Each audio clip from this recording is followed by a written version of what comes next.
Bonjour mesdames et messieurs, aujourd'hui je vais vous présenter une petite histoire de Benoît Jacques de son livre La Nuit du Visiteur. Donc je vais tout simplement vous raconter l'histoire. Soyez bien attentifs.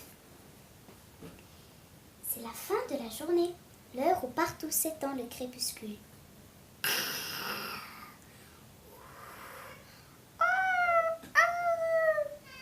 Dans la forêt, Mère Grand s'est enfermée au fond de sa cabane minuscule. Fatiguée, inquiète et solitaire, elle attend assise dans son lit le petit chaperon retardataire qui doit venir comme tous les vendredis. Ah oui, elle est venue en retard. On a frappé à la porte. On a frappé? Oui, bonsoir, c'est Désiré. Ouvrez vite, Mère Grand, j'ai là votre dîner. Elle n'est pas compris. C'est qui? N'ayez crainte, c'est Denis le commis. Faites veiller votre porte. Et voyez ce que je vous apporte. Riz ou macaroni, c'est le client qui choisit. Qui c'est? Mon petit chaperon rouge? Est-ce toi qui va là? C'est moi, c'est Licor, avec votre plateau repas. Comme dessert, devinez ce qu'il y a, de la barbe à papa. Plaît-il? Cécile, vous avez bien livraison pour vieilles personnes dociles de petits plats à domicile. Je suis un peu dure d'oreille. Voulez-vous répéter? C'est Barnabé. Il est temps de passer à table. Vous serez donc bien aimable de me laisser entrer. Qui passe donc ici si tard? C'est Gaspard. Seriez-vous par hasard tenté par une pince de crabe ou de homard? L'interphone est en panne. Parlez plus fort. Je n'ai pas bien saisi. C'est Henri, je disais. Ouvrez votre oui, car le plat refroidit. On ne va pas y passer la nuit. Mais articulez, voyons. On ne comprend rien à votre prononciation ridicule. C'est Hercule. Trop agrandir la bouche, m'esquinte les mandibules. Comment? C'est Fernand. Vrai maintenant, je n'ai pas que ça à faire, je dois visiter d'autres gens. Vous dites, excusez-moi, j'entends mal. C'est Pascal. Allez-vous cesser ce petit jeu infernal? Désolée, il manque encore quelques décibels. C'est Abel. Voici bientôt 1 heure que je vous appelle. Pardon? C'est Léon, le patron. Activez le verrou car je sors de mes gonds.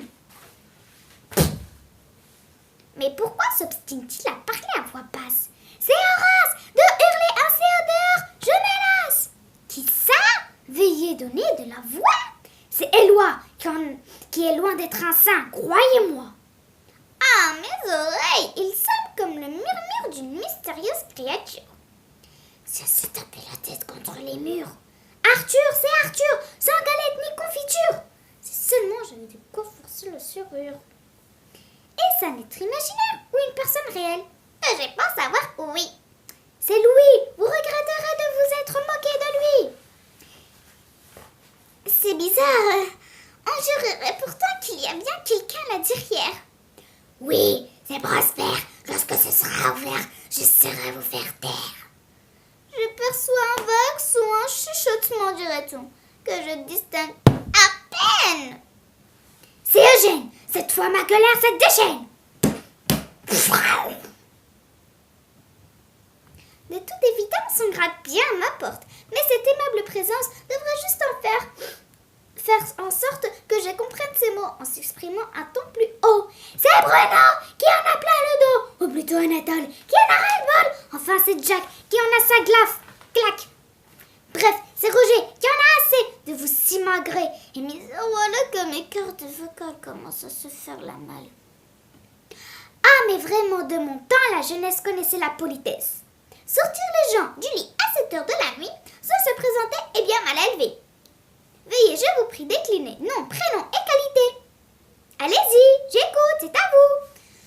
C'est le grand méchant loup. Maintenant, vous savez tout. Je suis ici pour vous manger comme convenu. Alors soyez raisonnable. Ouvrez-moi et réglons cette affaire à l'aimable.